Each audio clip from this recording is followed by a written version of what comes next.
lifelong learning for a sustainable future, environment, economy, society.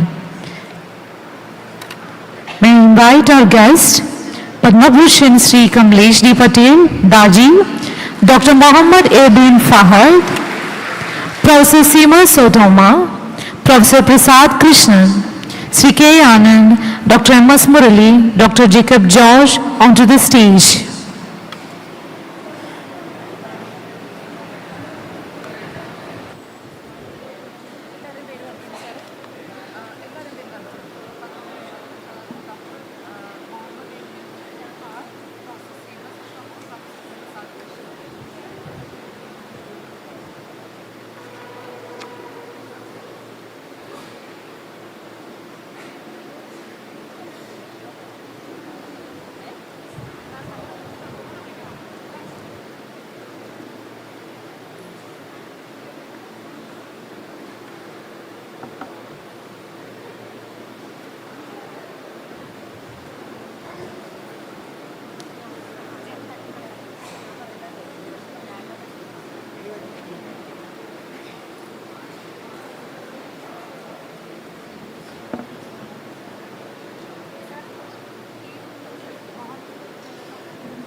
To begin our program, let us immerse ourselves in the divine presence with the rendition of the Guru Ashtagam, a composition by Jagat Guru Sri Adi Shankaracharya that speaks about the glory of our Jagat Guru.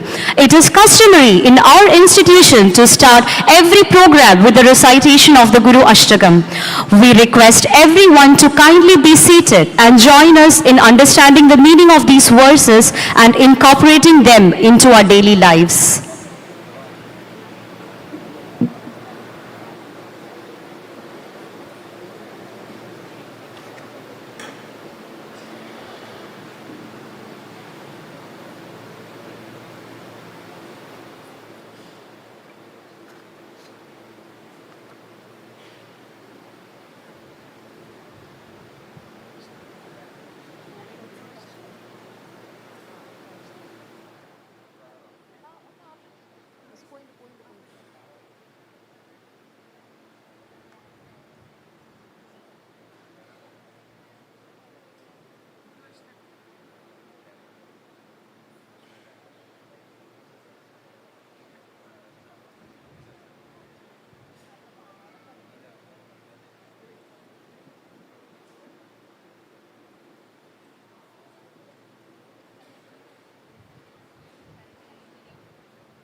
Now, let us join together in a prayer to seek blessings for a successful and enlightening event. I request our Chief Technical Officer, Sri P.V. Rajaraman, to recite the prayer.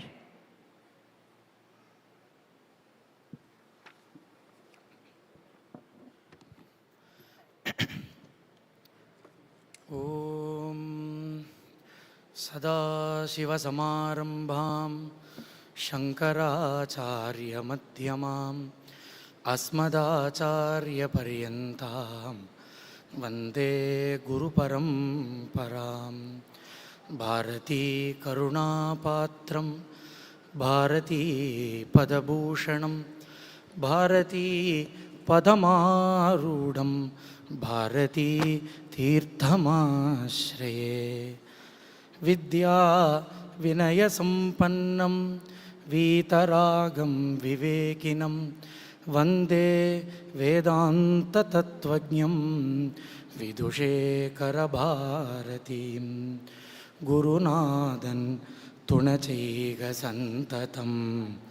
திருநாமங்கள் நாவின் மேலப்பொழும் பிரியாதே இருக்கணும் நம்முடே நரஜன்மம் சபலமாக்கிடுவன் கிருஷ்ண கிருஷ்ணா முகுந்தா ஜனார்தனா கிருஷ்ண கோவிந்த நாராயண ஹரே அச்சுதானந்த கோவிந்த மாதவா சச்சிதானந்த நாராயண ஹரே சச்சிதானந்த Narayana Hare. Thank you, sir. To symbolize the triumph of knowledge or ignorance, we will now proceed with the lighting of the lamp. May I invite our guests, Padma Bhushan Sri Kamlesh D. Patel, Dr. Mohammad Ibn Fahad, Professor Seema Sotoma, Professor Prasad Krishna, Sri K. Anand, Dr. M.S. Murali, Dr. Jacob George to come forward and light the lamp.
It's my pleasure to invite Dr. Jacob George, Senior Associate Director, ASEAT, and Coordinator of the conference, to share the opening perspectives with us.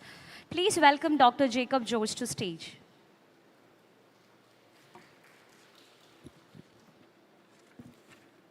I am here to introduce the binding rationale for the conference. Our attempt is to bridge wisdom and innovation across continents.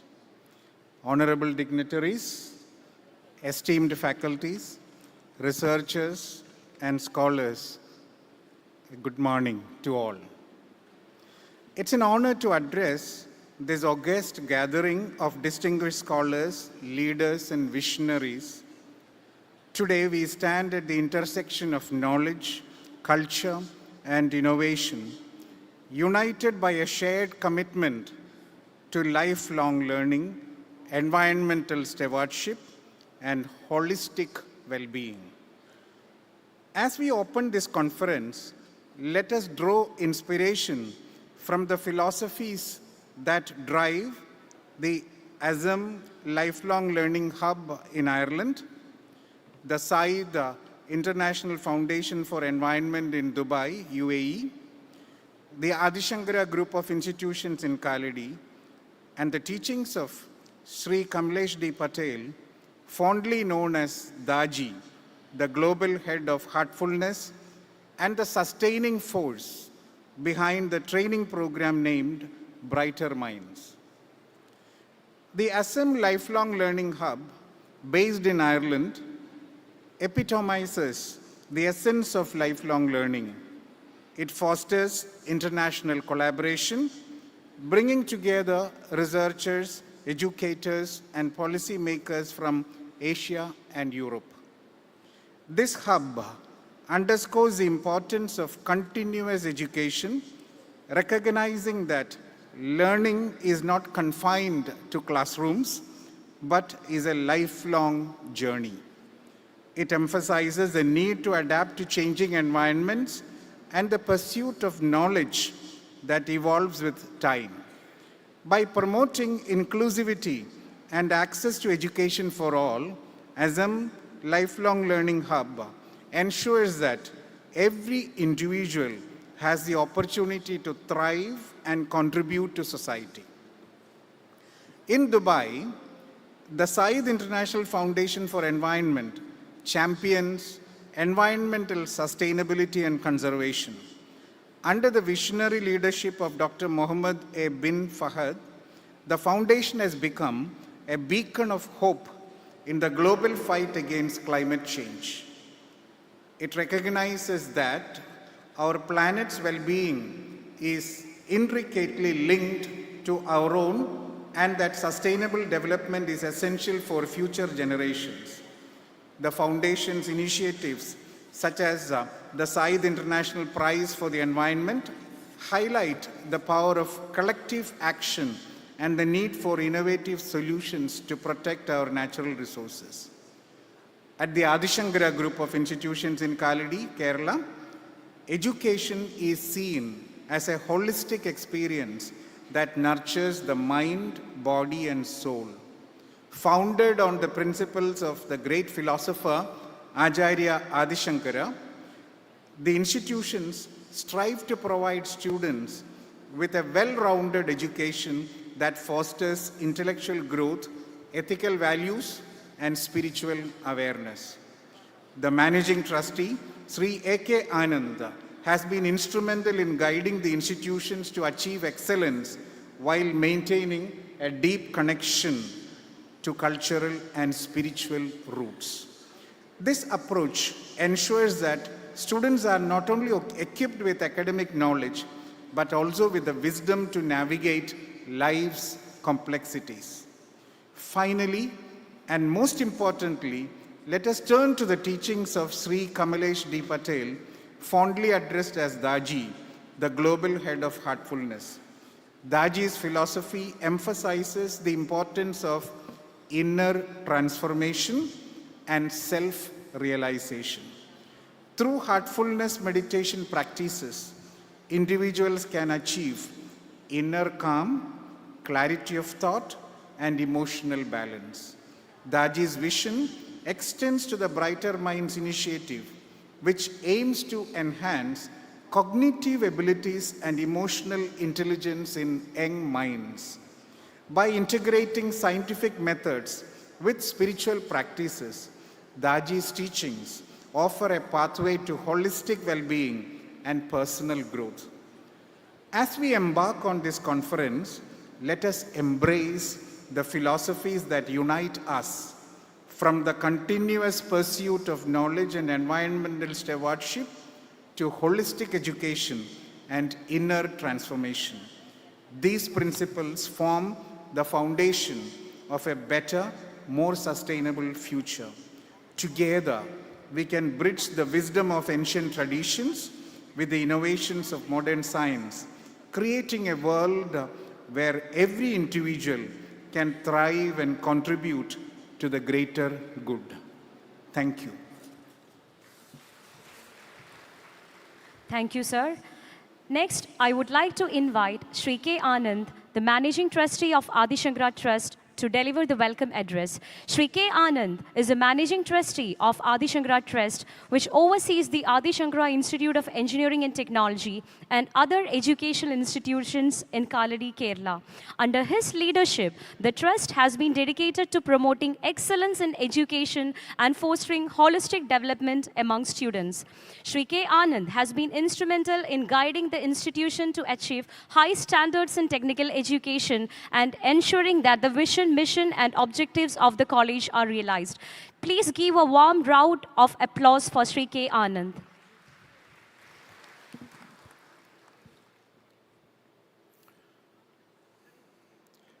Padma Bhushan awardee Sri Daji, Global Head of Heartfulness, His Excellency Dr. Muhammad A. bin Fahad, Chairman of Zayed International Foundation, Professor Seamus Toma, Chair of ASEM Lifelong Learning, dignitaries on the dais, all dignitaries in the audience, my dear brothers and sisters. In our tradition, Indian tradition, there is a quotation in Taittiriya Upanishad, Matrudevo Bhava, Pitrudevo Bhava, Acharya Devo Bhava, Aditi Devo Bhava. You are all our guests today, and we treat you as the God Himself, the incarnation of the God.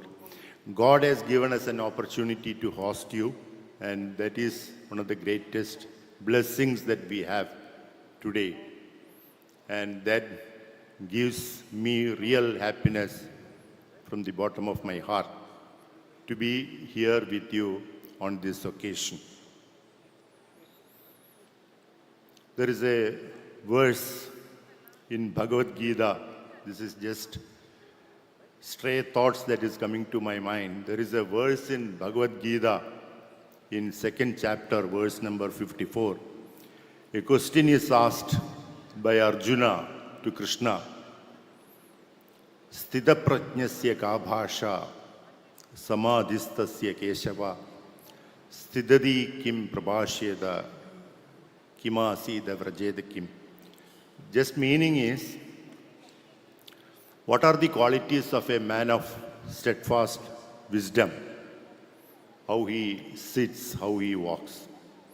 And the answer is given by Krishna from verse 55 to 72. I'm not detailing on that, but those answers squarely applies to all dignitaries here and all the members and guests who are present here. This is the uniqueness of this conference, because normally there will be some dignitaries and there will be some audience here. Here all are dignitaries. I feel all of you are dignitaries, part of Sanatana Dharma, and the ultimate aim of all of us is Vasudhaiva Kutumbakam, Loka Samasta Sukhino Bhavantu. And for this, we want to achieve this, and it is towards that we strive by convening conferences, by doing various activities, because ultimately the entire world should be a Ramarajya. That is what we want to achieve. With this, I am not detailing much because even the welcome may take some 2-3 minutes. So I am concluding my introductory remarks. And we have with us a great personality, Padma Bhushan awardee, Sri Daji, Global Head of Artfulness, whose teachings and initiatives have inspired millions to achieve inner peace, clarity of thought, and holistic well-being. I wonder how many people might have transformed by following his teachings and under his guidance. That makes a total positive vibes in everybody's mind. And here, even in this audience, in this atmosphere today, because of your presence and because of Daji's presence, of course, the entire atmosphere has a positive vibe and we are really experiencing it. It is with great pleasure, sir, I invite you to this to inauguration of this international conference. We have His Excellency, Dr. Muhammad A. bin Fahad, Chairman of Syed International Foundation for Environment, whose visionary leadership in environmental sustainability and conservation has made a significant global impact. I welcome you, sir, to this conference. We have Professor Seamus Otoma, Chair of ASM Lifelong Learning, Ireland, whose dedication to promoting lifelong learning and international collaboration is an inspiration to all of us. I welcome you, sir.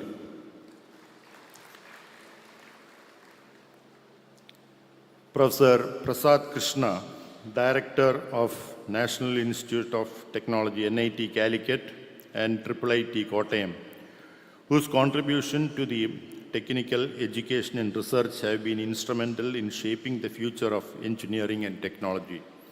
Yesterday, while I was talking to him, it was he who informed me that there is a separate mark for accreditation process in engineering college.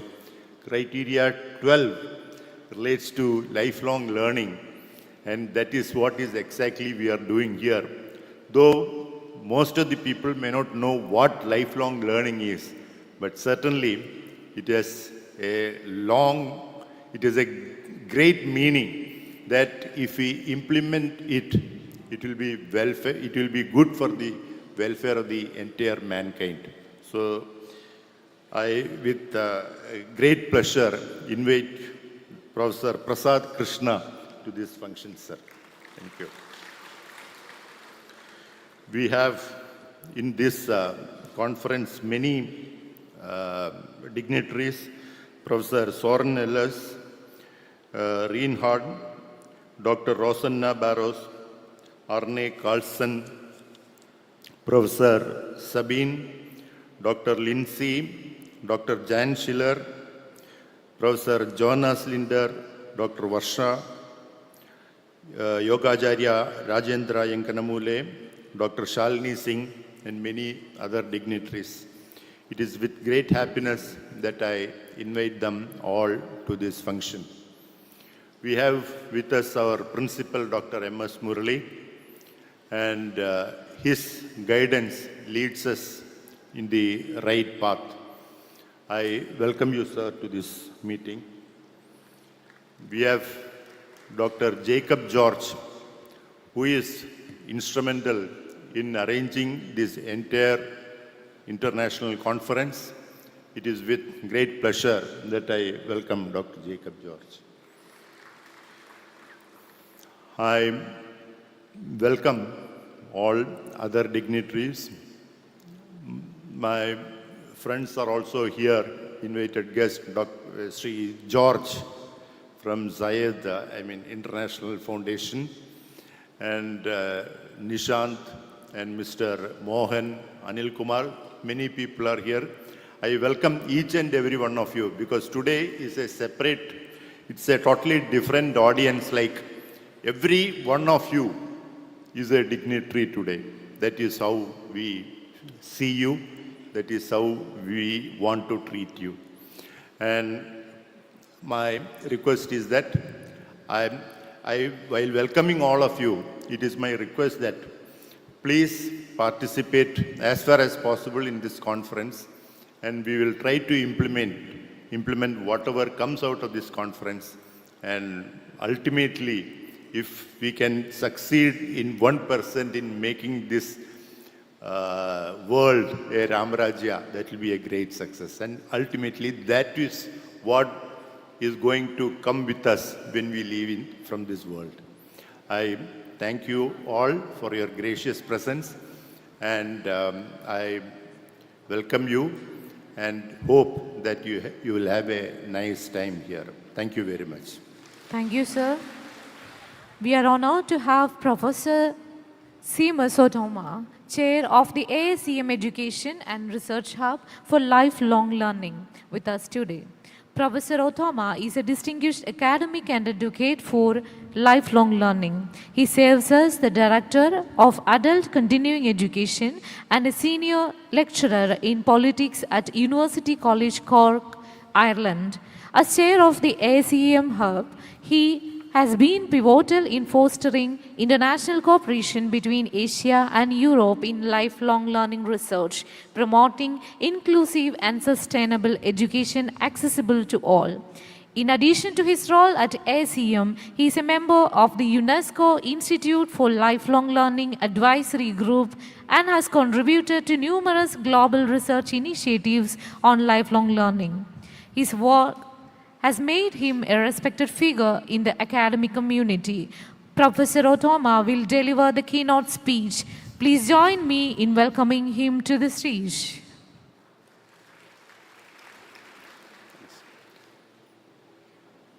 Good morning.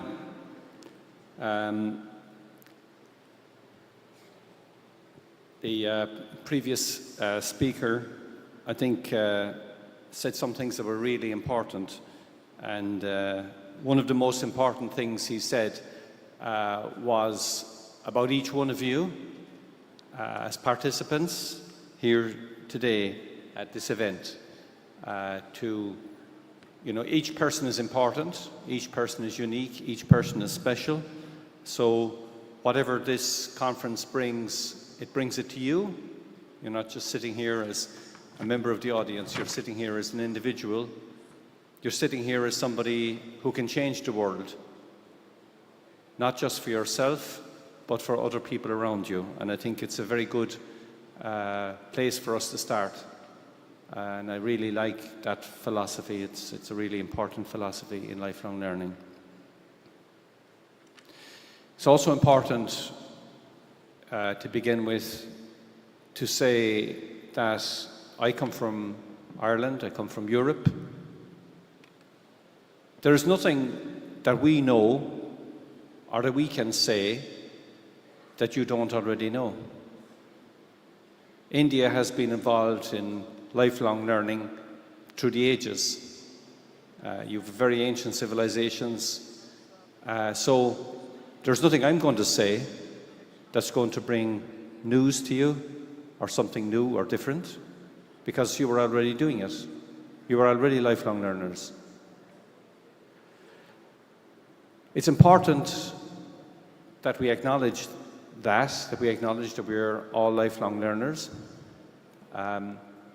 Every time I come to India and every time I attend an event, I learn something new, because India has a very complex, deep and rich culture, and I'm always learning. So this morning I learned that if you're on the platform and you're asked to come and light the lamp, you should not have shoes with laces. Very small lesson, but important lesson. The next time I won't have shoes with laces, because everybody else was up and ready to go, and I was still struggling with my laces. Now, you say, how important is that? It is important. It is important to know how to participate in society, how to be part of the world you're in. So everything we learn is important learning.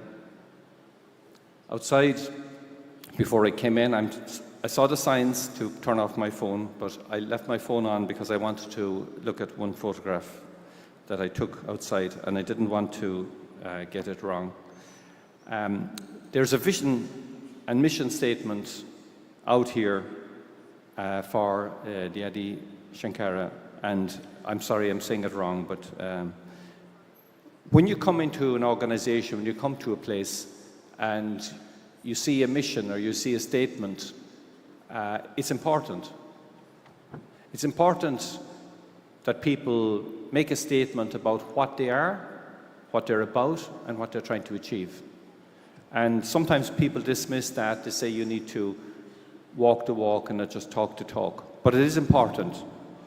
And the things that I picked out were things like imparting quality education, focusing on empowerment and innovation. Empowerment is about each one of us getting an opportunity to impact the world, to do things, to feel confident that we can do things. And if nothing else, if you leave this conference with the sense of empowerment, the sense that you are an agent of change, that you can change the world, I think that would be a huge achievement.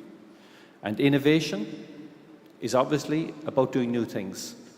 It's about thinking of the world in different and new ways. And if we look at the world we're in today, we urgently need to be innovative. We urgently need to see the world in new ways. We need to solve our problems in new ways. Part of the mission statement is total upliftment of the society. So it's about society, it's about changing the world. It asks people to become socially committed and responsible citizens. As a mission for lifelong learning, there's very little I can add to that because I think you already know. But one thing I would say is that lifelong learning is not a new idea. I know that the term is new, but human beings, right from the beginning, have always been lifelong learners.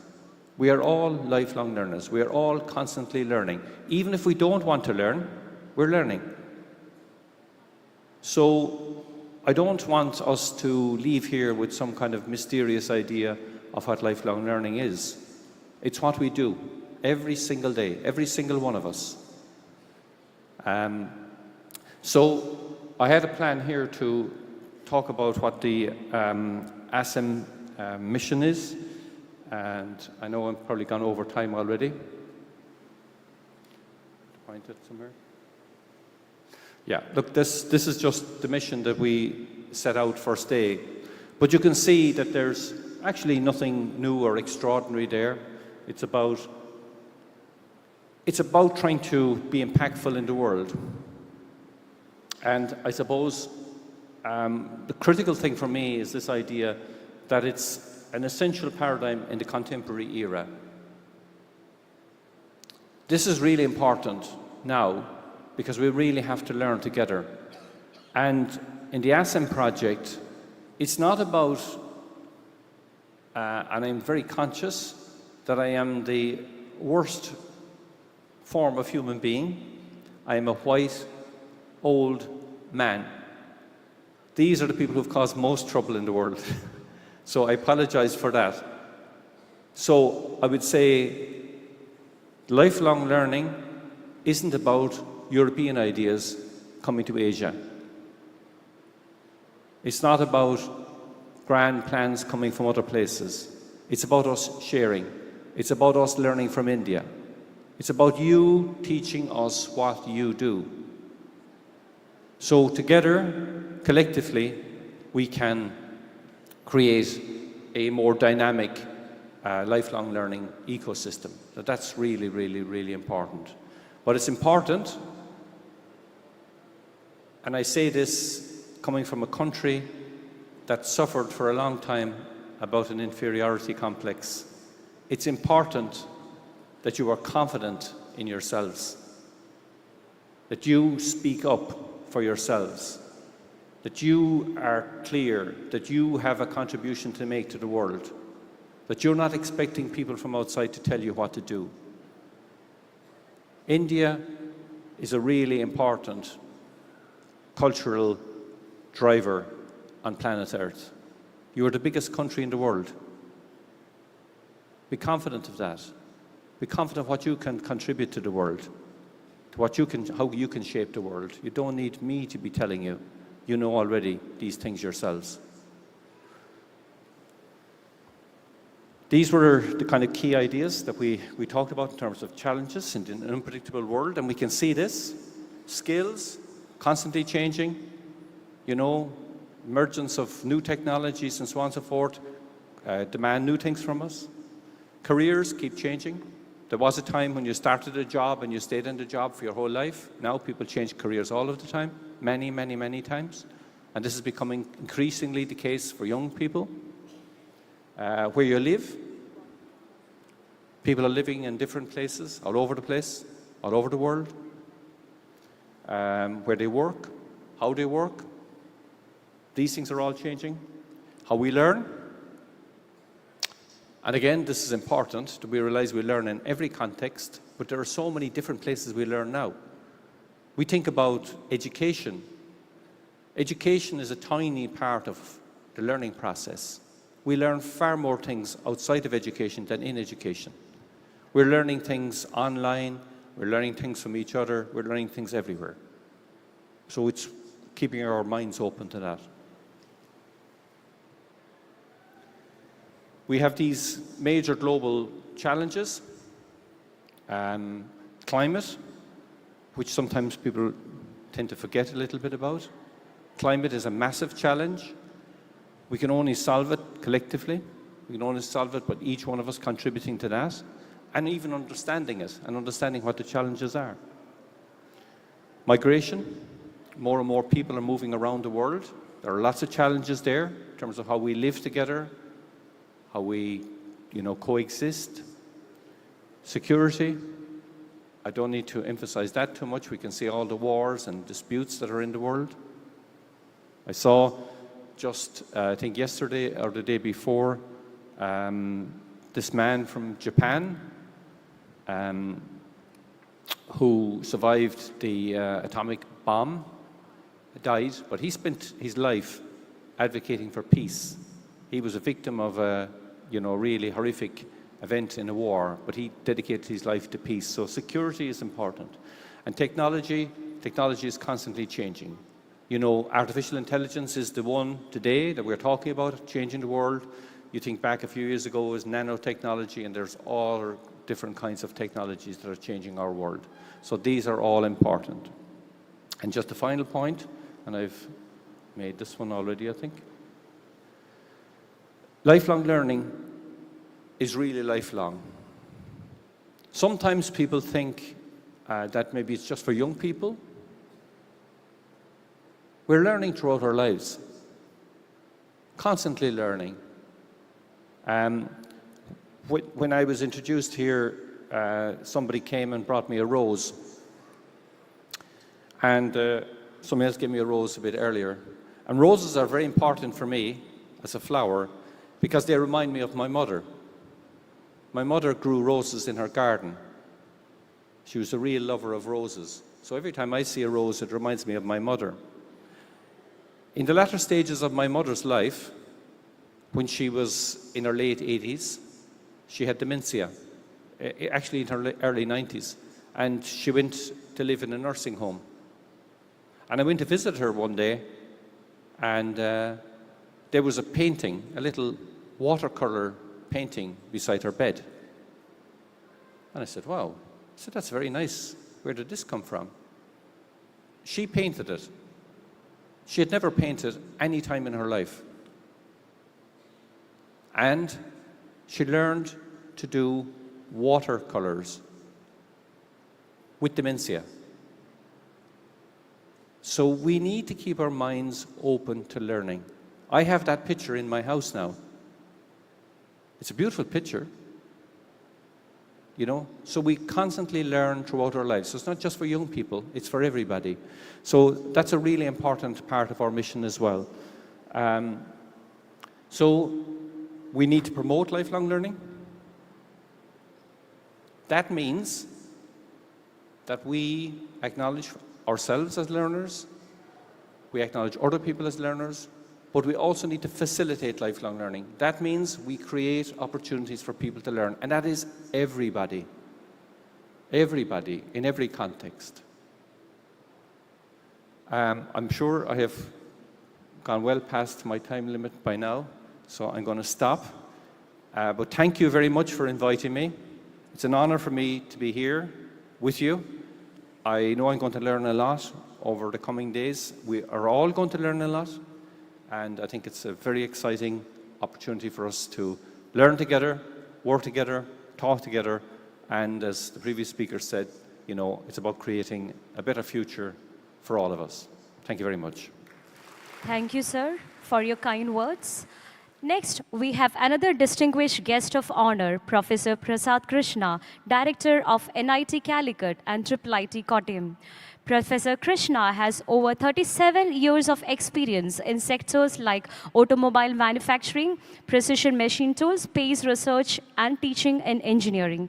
He has worked with organizations such as TVS Sundaram Clayton, DRDO, ISRO HMT Limited, and NIT Calicut.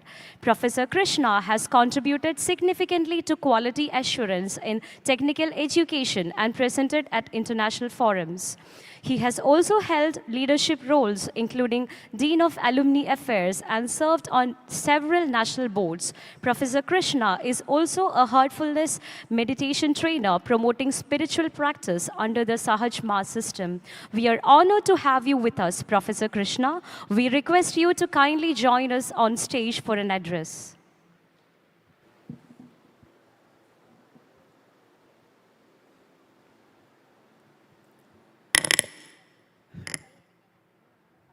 My beloved master, Padma Bhushan awardee, and the global head of heartfulness, Sri Kamalesh D. Patel ji, the managing trustee, senior advocate, K. Anand ji, the chair of the ASM, Professor Seamus Twama, the principal of the Adi Shankara Institute of Engineering and Technology, Professor M.S. Murali, the coordinators of this conference on sustainable development, Dr. Jacob George and Dr. Shalini Singh, all the delegates, resource persons, keynote speakers, my fellow brothers and sisters, the practitioners of heartfulness, faculty, staff, research scholars, and students of this prestigious Adi Shankara Institute of Engineering and Technology, other invited guests, ladies and gentlemen, pranams to all. We are professors. We have unfortunately a bad habit of keep on speaking. So already Jacob has told me I should not speak more than 5 minutes. We are used to that because we are professors. Let me just try to connect the theme of this conference. If we look at the word education, it comes from the Latin root educare, which means to draw out. That is where our ancient wisdom says education is for ennoblement, and Swami Vivekananda put it very nicely. Education is to draw out the potential which is already within.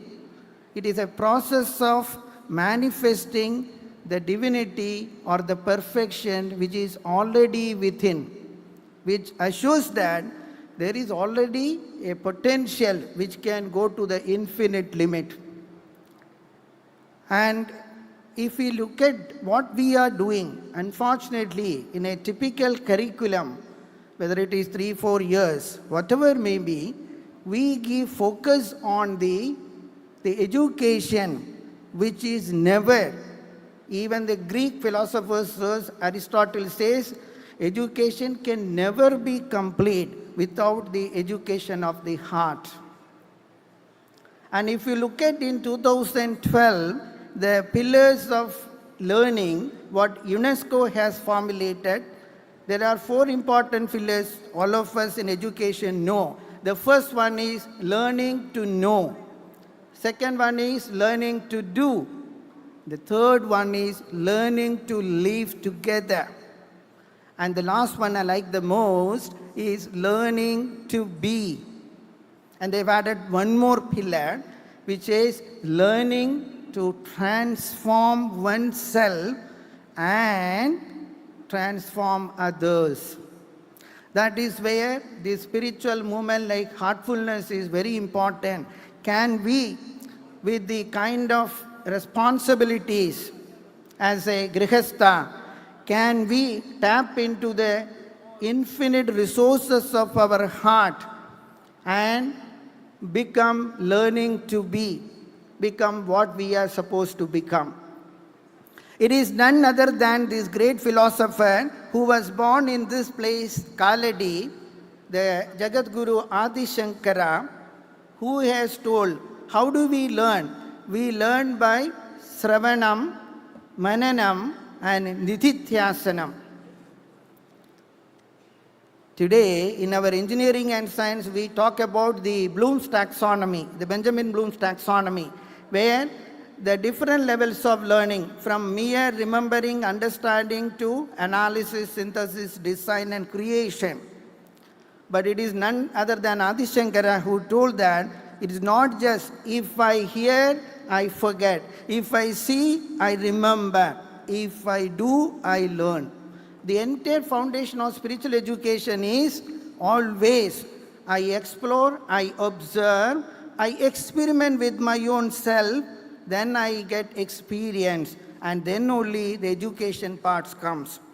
Unfortunately, in our academies, we have put it in the other way. We give a prescribed curriculum, prescribed textbook, and then we do. That is why it seldom fails. We are here, we think that the learning stops with this, in the academies. And we think this is only to get a job. Every institution is, in the newspaper they give how many placement, how many of our students got placement. So this is a very unfortunate development. I know when I studied in University of Michigan, there is no placement fairs in University of Michigan, in any of the US universities. I'm very happy about that. Here, every institution is fighting, competing each other to say that so many have been placed. Does that mean we learn only to get these jobs? It is never in the ancient wisdom of this great country. It is learning anadi anandam. It is an infinite. How can we? Because we have not understood this infinite, the whole universe, the abundant resources that is hidden in our heart, we are yet to explore. So how can one say, I have got this just by getting some degree, some PhD or some publication or patent? We think that I am the learner. It is never so. Even in the Gurukula Sampradaya of Indian tradition, even if a guru is a good guru, he will tell the Shishya, Bete, I can only tell you this much. If you want to learn more, please go to another guru and he will direct that Shishya to that guru. That is the tradition. Unfortunately, we are all into this mess we have created, and we think we are only creating this kind of, for the industry. It was because of the Industrial Revolution this problem came. In those days, there was dire need of technically competent manpower to satisfy the needs of the industry. Perhaps that was the reason all these institutions were just catering to the need of the industry. But that is not. Education is for life. And what is life for? Life is for evolution. And what is the evolution for? That evolution is for in the development of wisdom and the right attitude. How that wisdom will come? Today, we don't need, somebody asked, do we need teachers like us? When the entire information is abundantly available in this worldwide net. But please remember, it is just information. Until and unless we transform the information into knowledge, and knowledge into intuition, and then into wisdom, and then there are further wisdom to then I wonder, I get the wonder of the entire creation. I get connected with the Creator and the creations, and then I become a witness to the entire what is happening. So that is the transformative process which is assured in any spiritual process. I'm very happy. When I was studying in United States, I got introduced to heartfulness, and although it was very late, I started, but now we have understood what we don't know. As Professor Thomas just mentioned, that is the wisdom, and this is the journey continues. It is an anantam, is an infinite journey, and thanks to heartfulness, we can now tap into the infinite resources which is there in our heart. That is the real learning. Until and unless I contemplate, I introspect, and I reflect on what I have learned, whether in the school or in the society with my parents or friends, it has not become my knowledge. It becomes knowledge by some other authors. Until and unless I meditate on that, every cell of my imbibe that, enliven and imbibe, and become one with that knowledge, our ancient wisdom says the knowledge is of no use. Thank you all. I am grateful to Jacob George, the entire trustees of Adi Shankara, for giving me an opportunity to be part of this. I also want to tell you, it has become a fashion in the world. Every day, we are also organizing conferences on decarbonization, CO2 reduction, sustainability. It looks that suddenly human beings are concerned about the future. The moment we say the word sustainability, we are concerned about now and into the future. This is very, very unfortunate. It is all the human greed. Even a small state, lush green state is facing flash flood, heat wave, landslides, whatnot. So it is probably, nature is not an enemy. It is wrong to say nature punishes. Nature is only responding to the stimuli, the greed of this human being, where entire thing, nature is a perfect conservative ecosystem, and we indulge and then interfere, and then the entire equilibrium is upset. So in that balance, there is wisdom, and that is where these kind of small samples the Creator is giving, like corona, another new mutations will come. Learn, don't be so arrogant on this technological and scientific advancement. Please have compassion towards every created beings on this planet. Once again, I thank you all, and Jai Bharat. Thank you, sir, for your words of wisdom.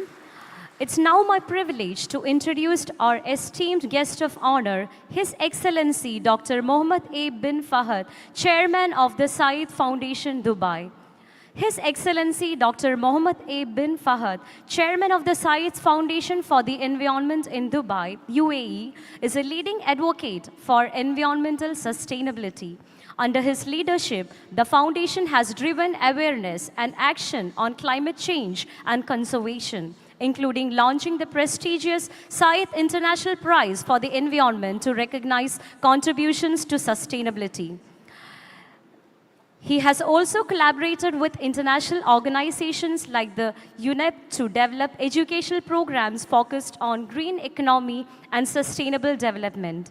In addition to his environmental work, Dr. bin Fahad serves as the Assistant Commander for Academic Affairs and Training at Dubai Police, where he has been pivotal in enhancing the Police Academy's training and academic programs. We are grateful, sir, for your presence.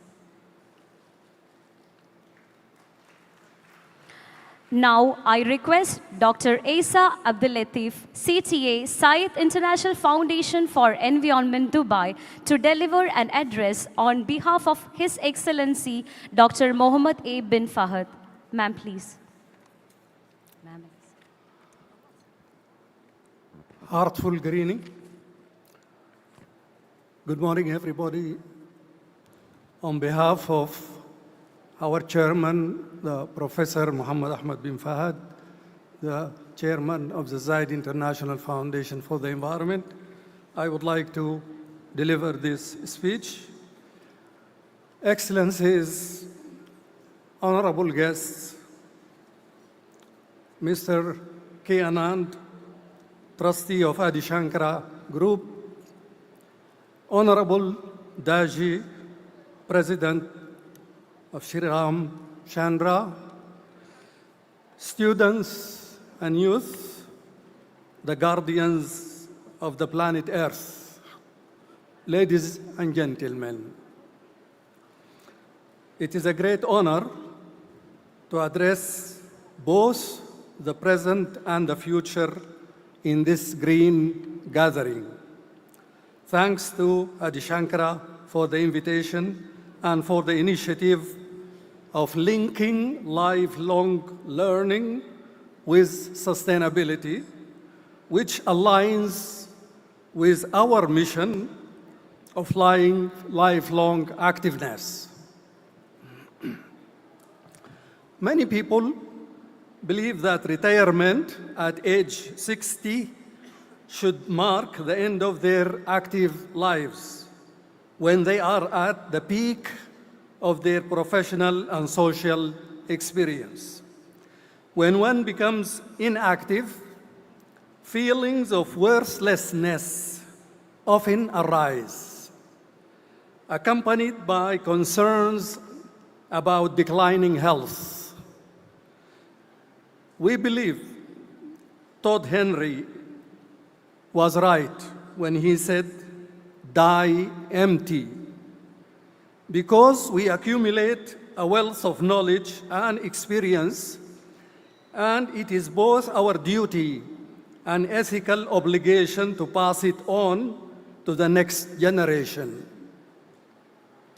Sharing this knowledge keeps us engaged and brings a sense of fulfillment, particularly when contributing to the community of younger generations.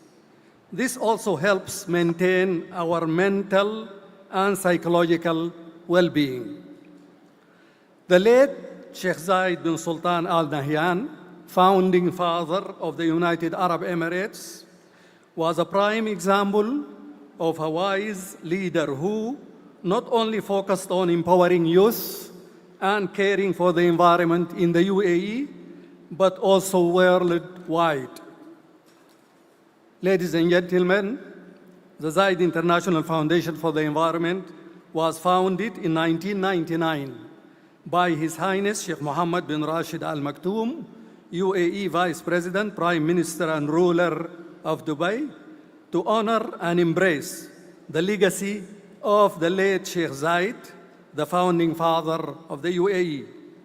It recognizes and promotes global environmental achievements and practices that support sustainable development worldwide. Moving forward, the foundation is expanding its initiatives to support the effective implementation of the UN 2030 Agenda for Sustainable Development and beyond. Our next mission is building lifelong employability and borderless communities for sustainable living, using global professional volunteering and focusing on younger generations. We invite all stakeholders in government, UN, education, business, and civil society to join us in achieving sustainable living. But we should carefully examine the impact of new trends like the artificial intelligence on both the natural and the social environment. How can we avoid the wrong information fed to the artificial intelligence applications? And how can we generate new jobs for the future generations to compensate the jobs lost by the artificial intelligence?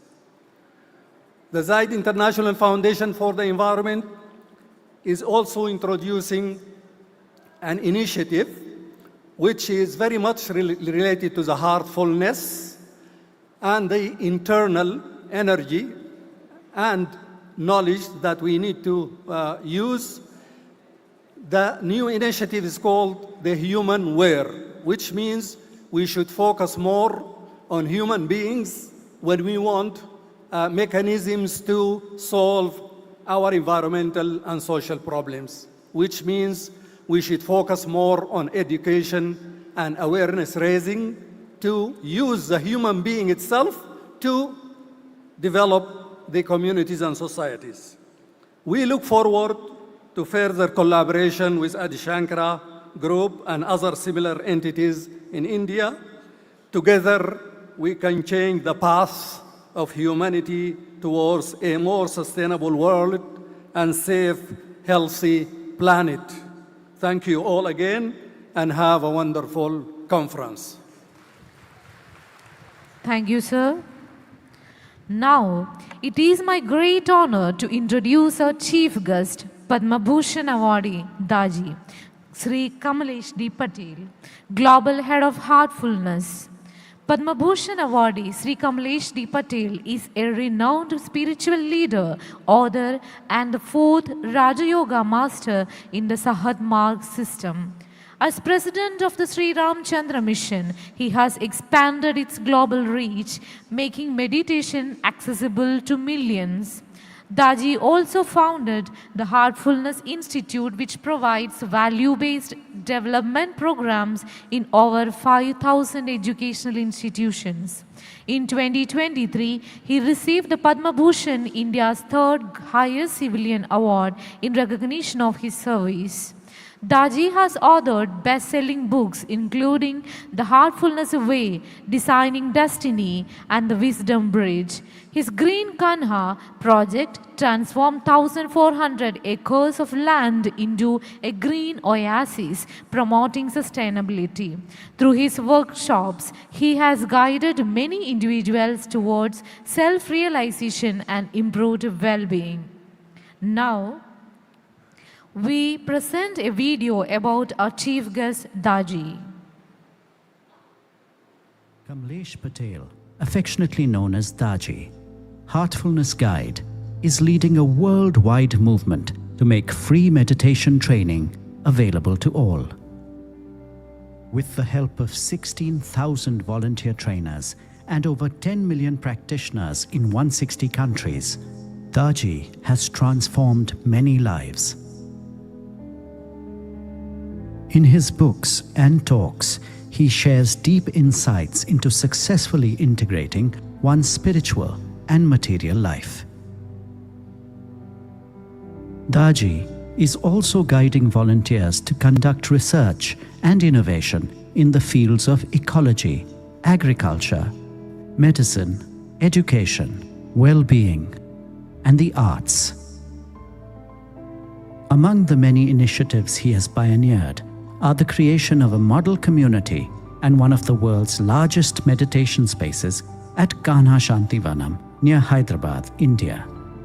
An initiative to plant 30 million native and endemic trees across India by the year 2025. A free app to provide meditation training with a trainer 24/7. Training for grassroots social workers in the best practices in the fields of agriculture, health, wellness, and education. Spreading awareness about yoga and Ayurveda and their health benefits. In recognition of his contribution to society, the Government of India awarded Daji the Padma Bhushan, one of India's highest civilian honours. Daji has also been a strong advocate for interfaith harmony and unity, and the coming together of all religions and spiritual traditions. Under his guidance in 2024, Heartfulness and the Ministry of Culture, Government of India, organized the Global Spirituality Mahotsav, bringing together over 500 spiritual leaders and over 100,000 participants from across the globe. It was a landmark event where everyone came together to promote world peace through inner peace.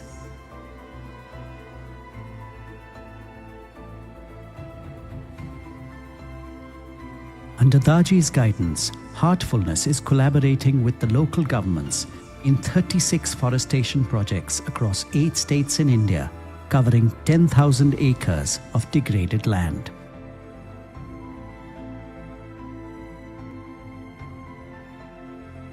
Heartfulness volunteers have conducted value-based education workshops and cognitive development training for over 250,000 students worldwide. Daji's contribution to the welfare of humanity has also been recognized by the Commonwealth. As Secretary General of the Commonwealth of Nations, I am proud and honored to bestow on you the title of Global Ambassador for Peace Building and Faith in the Commonwealth.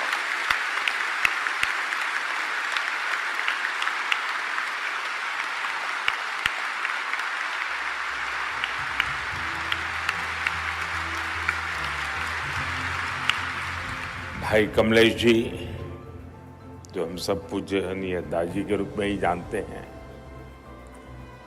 जो काम मानवता के लिए किया है वो वाकई अद्भुत है।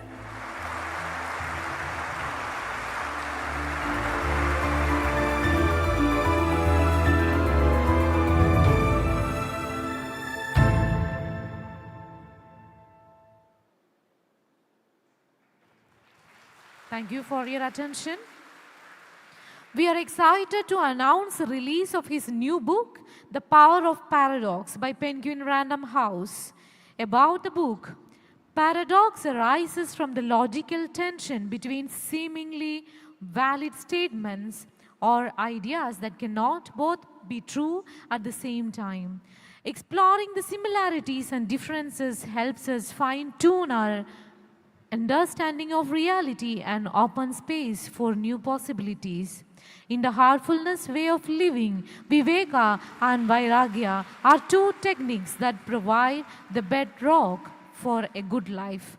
This book is an exploration of 27 everyday paradoxes combined with spiritual and scientific inquiry, helmed with the heartfulness way of living, a modern form of yoga designed to promote contentment, inner calm, compassion, courage, and clarity of thought.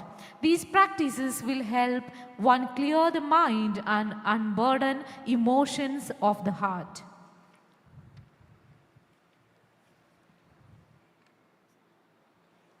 We are deeply grateful for your presence and eagerly look forward to your insightful words.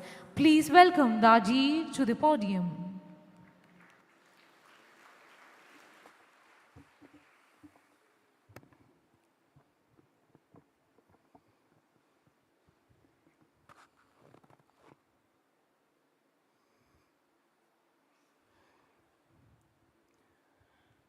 Good morning, and my heartfelt pranams to one and all, and my special greetings to His Excellency Dr. Muhammad bin Farhad, Dr. Simas Otuama, Chairman of ASEM, Shri K. Anandji, our Managing Trustee, Brother Dr. Krishna, Jacob George, who is the Principal Secretary of these universities, all sisters and brothers present here. It's a great moment especially for myself, to be present in this spiritually charged area where the great Guru, Jagat Guru, Adi Shankara was born. He spread his spiritual vibrations all throughout the world. Early in the morning, we were having a good discussion with Sri Ram Rao ji, who is our artificial intelligence initiator here at this university. He was talking about artificial intelligence also has some level of ego because it ends up giving you the answer even though it is wrong, behaving much like human beings. So he says we have to be careful with the AI. He was also sharing a beautiful story of how this AI is being trained. So when you ask a question, what should I do? I am an alcoholic. Okay. What kinds of answer do you expect? It might say, stop buying alcohol. Second, attach yourself with some higher goals. Third, forget about these sensory pleasures. All these usual things our gurus and teachers teach us. The similar thing will be also be guided, be instructed, suggested by AI. Even when great personalities like Prophet Muhammad, Lord Christ, Lord Krishna, you name them all, the great Kabir.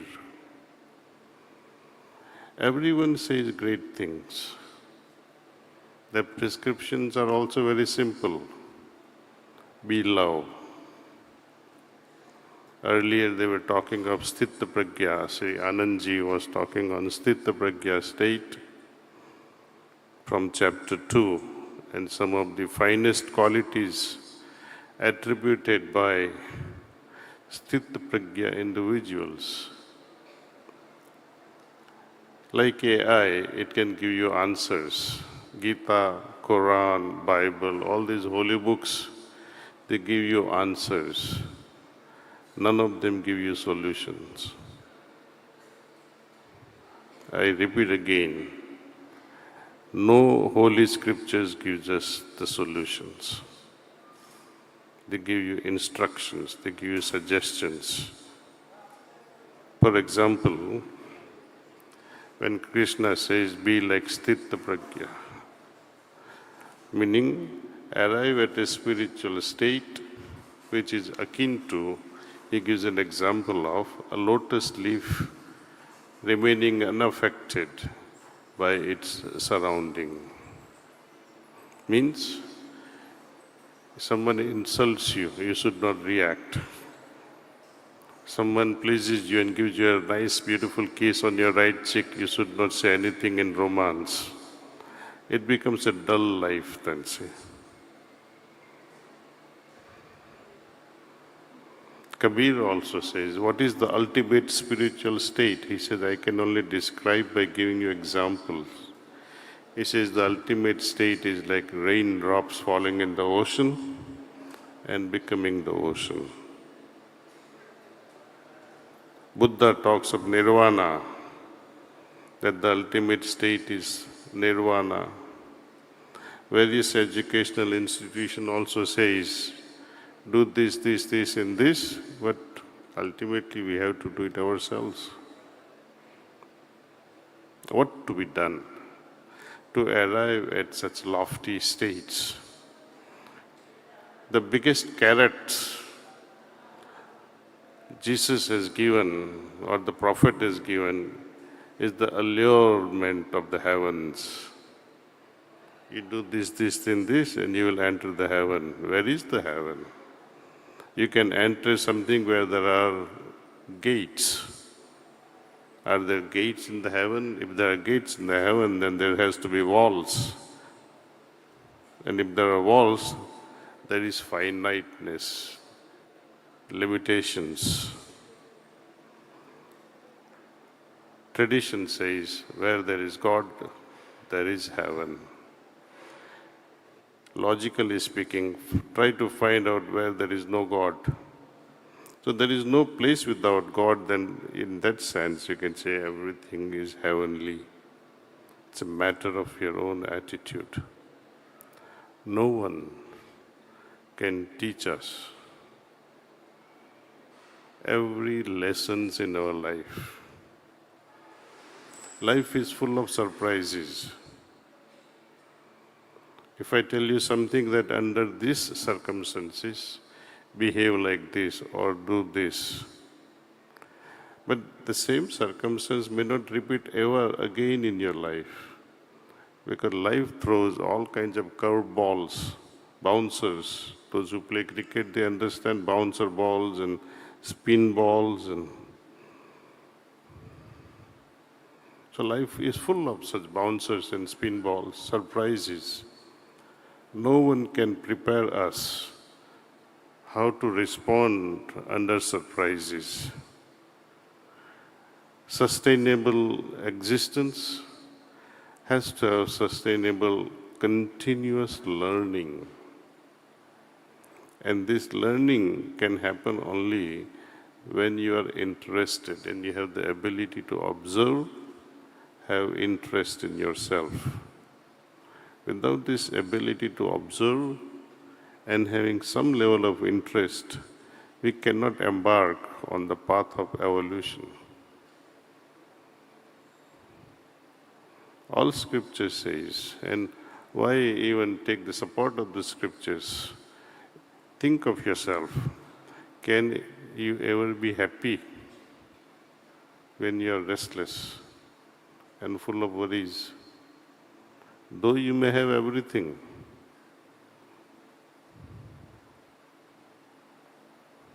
you cannot.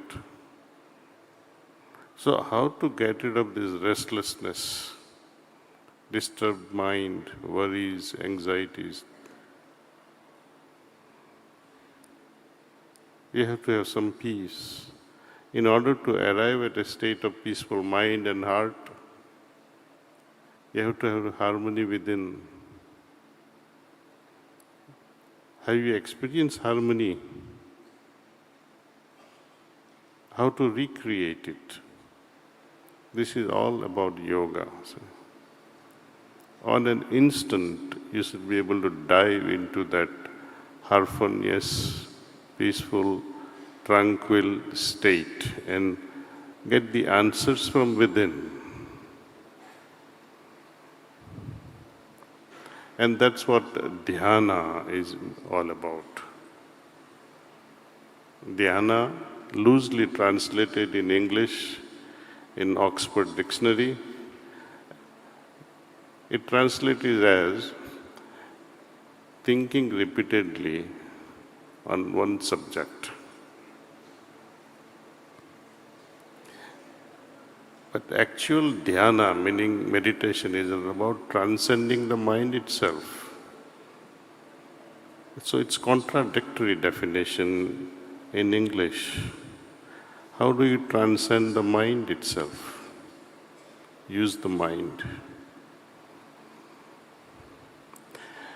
Sanskrit word dhyan, if you split it, we have Rajaram here, who is a Sanskrit expert also besides being an AI expert.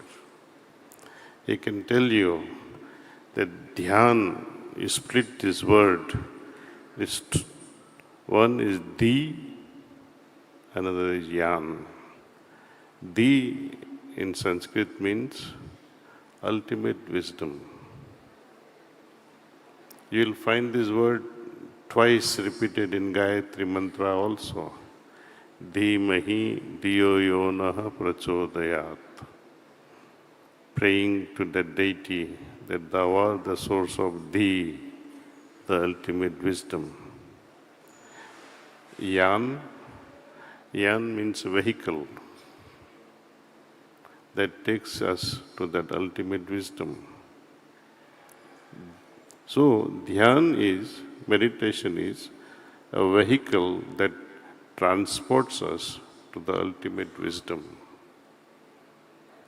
Now think over for a moment, even if I give you this vehicle, a process, and say you meditate like this, probably you will fail, though the process is given to you. It is not like doing namaskaram or namaz. It is interesting when we say namaskaram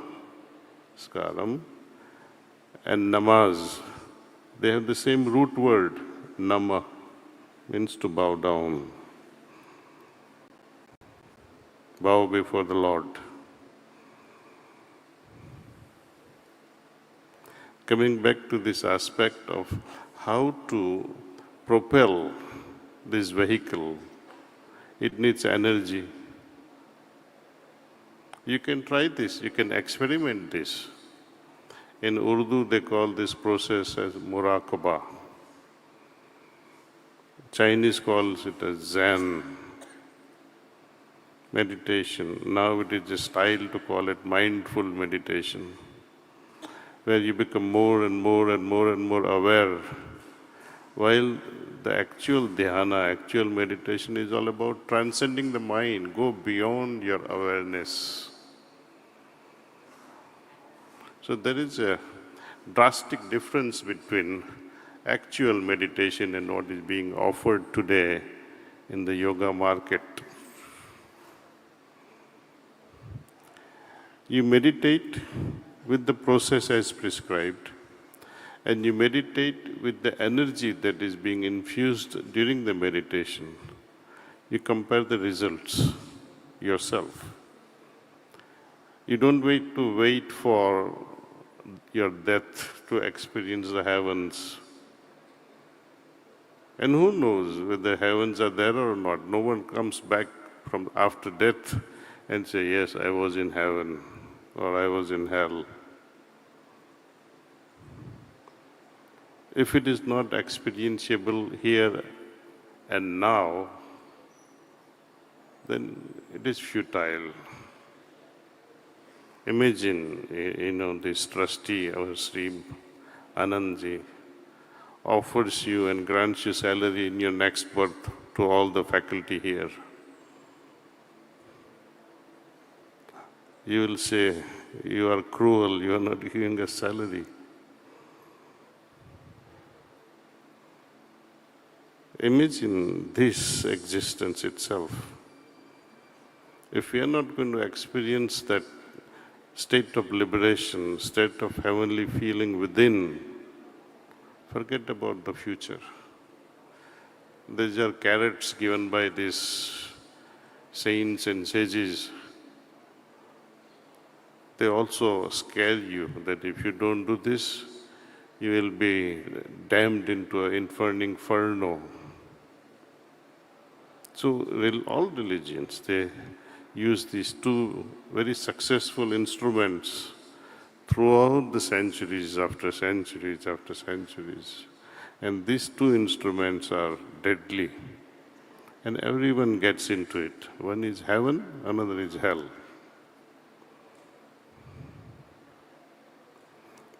Dhyana or meditation is all about here and now.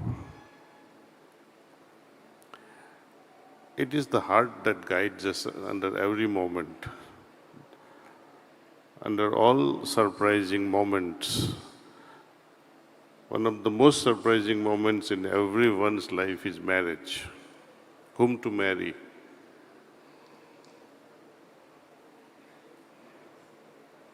It's a very, very big question in everyone's life. And everyone thinks they have made a wrong choice after some time. They think like that, say.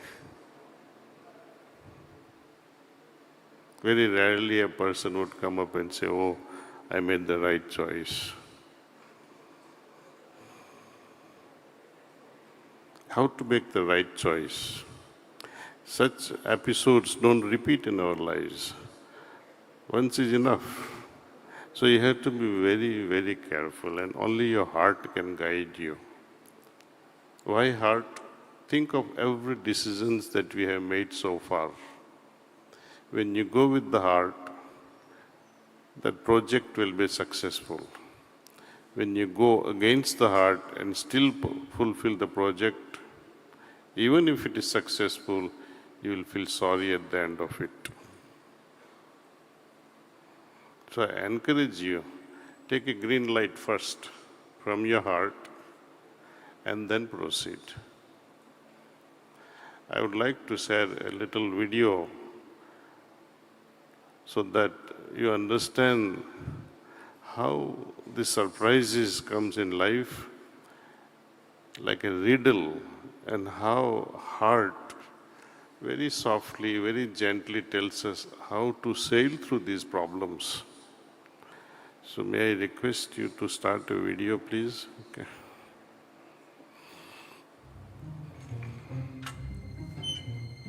This woman is about to learn a valuable lesson. But it isn't the lesson you might expect.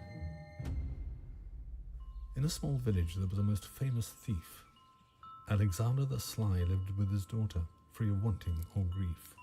But unbeknownst to anyone, there was a dream this daughter was weaving. Sonia wanted to learn her father's trade, the ancient art of thieving. What is it about my damp and dusty workshop that intrigues you so? I'll buy your fancy dresses, a piano, painter's easel, none of this Aussie interest of my daughter. Oh, please, Father. I'd rather learn how to acquire these things on my own. Yeah, but this business, Sonia, is so dirty and dangerous. Not bad.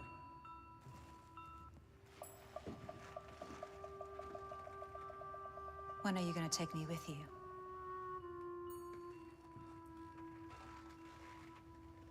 I want to be famous like you. So they started off one evening, under the veil of night. They crept through dark alleys, while the villagers slept tight. For if they were caught, both knew well, their outlook would be grim. Alexander was loathed for miles around. His reputation preceded him. And finally they cased one home, whose wealth was lavish and great. A mansion of elegant galas and grandeur. I give you The Patel Estate, the crown jewel of this neighbourhood, owned by an old couple who, at this point, don't know their walker from their wheelchair. Well, perhaps it's time for an early estate sale. So like foxes they lurked quietly across the sleepy lawn, with hush and hasted hand, so they could beat the dawn. Coming upon the entrance with crowbars, they broke in, their minds made up and set upon obtaining that one token. Up the stairs they flew and entered the master's quarters, holding their breath, tiptoeing past the elderly snorers.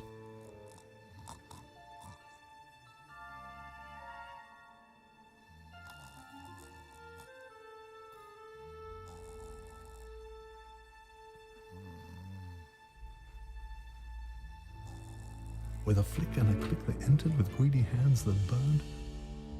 Our daughter pulled out her handy picks to test what she had learned. Truthfully, that lock was no match for the young woman's skill, but the safe offered our apprentice thief a greater test of will. She dialed and dialed in his trial by fire, listening for all the clicks, till finally she came upon a combination that did the trick. And behold, she saw a jewelry box of ruby red display, and within it a radiant necklace that took her breath away. But then her father's smile twisted into a mischievous grin, because he knew the time had come for her true lesson to begin. Leaving the closet, he wedged a chair to put her in the way of harm, and did the worst thing while going out. He tripped the burglar alarm.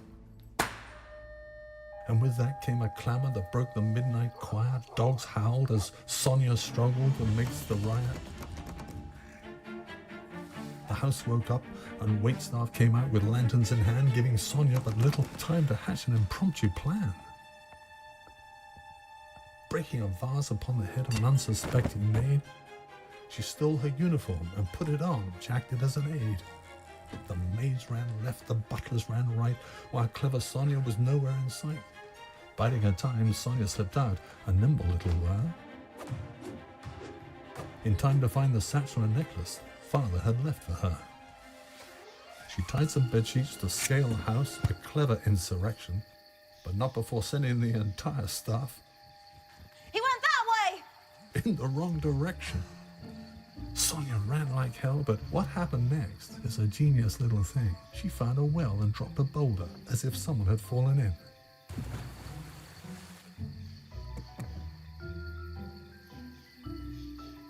The staff came by to inspect, but she was already up a tree. When they left, she knew the heist was over, a quiet sort of glee.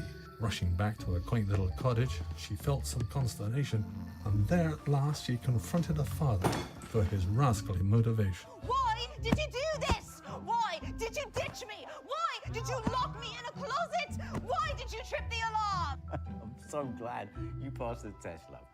Now I don't have to teach you anything. What lessons can I teach you now? Experience is the only teacher. You did something masterful. You escaped.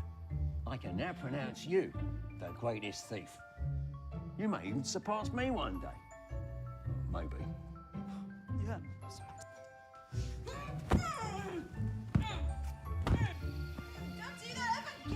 And so this ends the surprising tale of the thief and his daughter. Sonia wanted to learn to steal from her father, but in the end, experience was the one who taught her. Why this thief story, and what do we learn from this? It conveys one special message to all of us.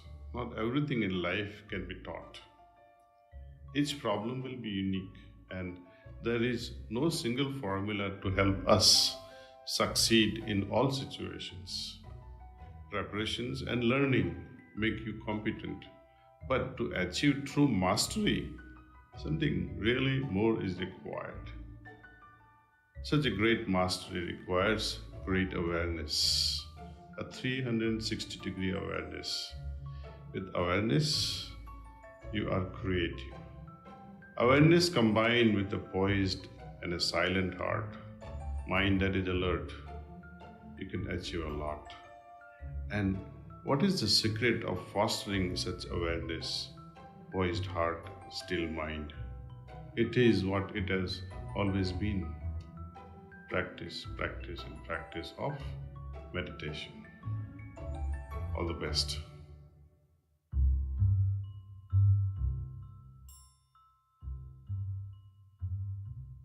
Earlier, we heard the Mahaslokas of Adi Shankaraji. How many of you understood them? Can you raise your hands? Very handful. Not going beyond my 2 hands.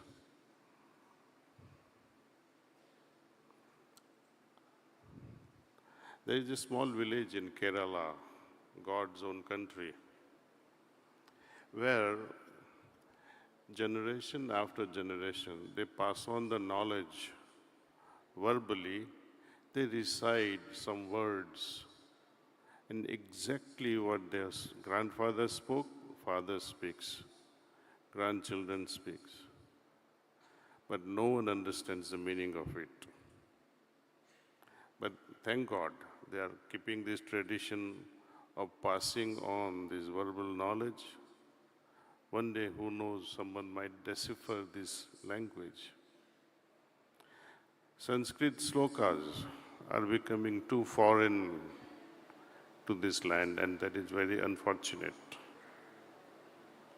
When you eat food, after partaking the food, we expect that it gets digested. Otherwise, you get diarrhea. Reciting slokas, you think you have done a great job, great work. Be careful. It will give you mental diarrhea. Undigested knowledge creates such a state of frustration, stress. Superficially, you will feel good that, oh, I recited some verses from Quran, recited some verses from Gita. If you don't understand them, it is as bad as partaking of food that you could not digest. So beware. I don't say don't learn. Learn. Try and understand. And having understood, reflect, digest, and make it part of your life. Earlier I shared with you to experiment. I had experimented this meditation and allowed many students experiment it with various methods of meditations. And especially at Drexel University in Philadelphia, we conducted a 3-month-old program where we had the batches of students meditating, one batch of students meditating Method A, method B, method C, method D, like that. And we make students meditate for 1 week, make them write the experience. Then we exchange the methods, change the method and say, okay, now you meditate with this. So almost half a dozen methods were tried out, including the heartfulness.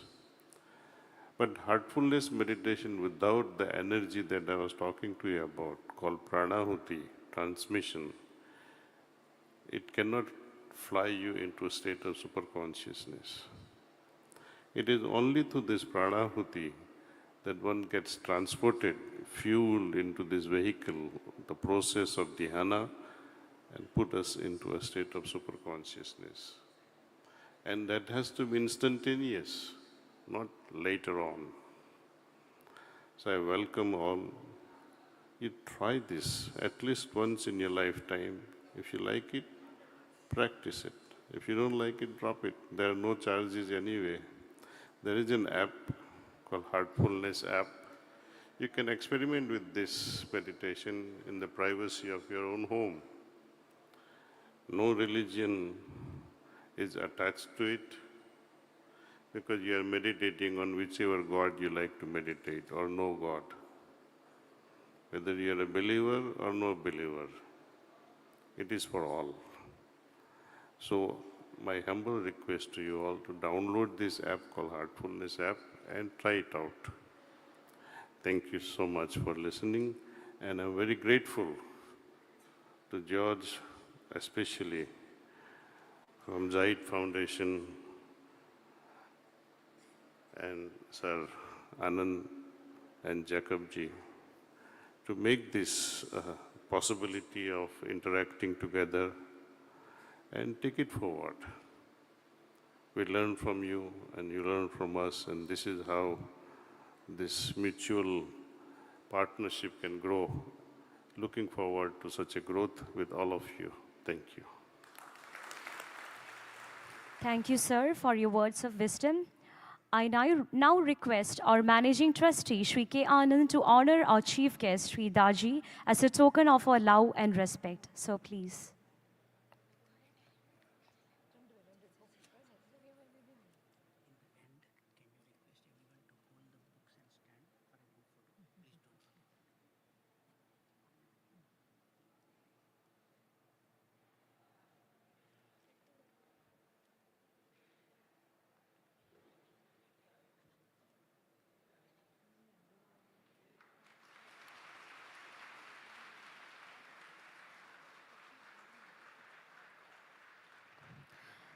Now I request our Managing Trustee to honor His Excellency Dr. Mohammed A. bin Fahad as a token of our love and gratitude.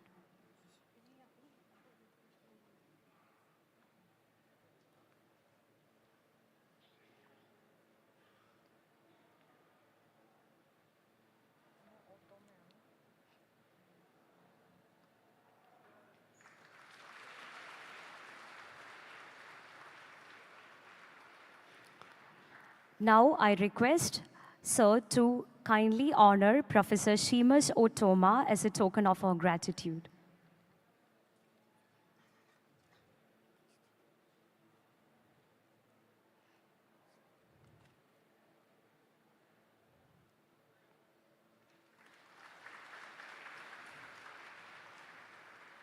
I also request our Managing Trustee to honor Professor Prasad Krishna.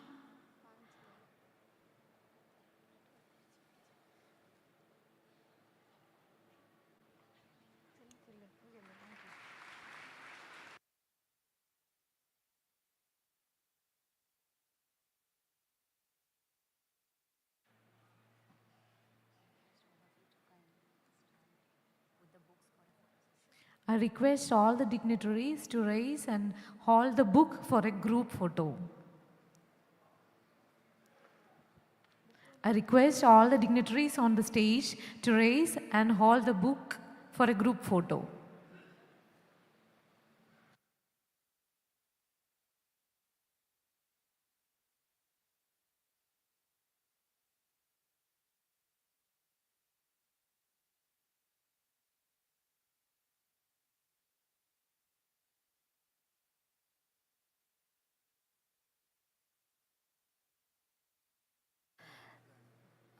Now, Syed Foundation is honored to give a memento to Anand sir. I request Anand sir to kindly receive the same on behalf of the Syed Foundation.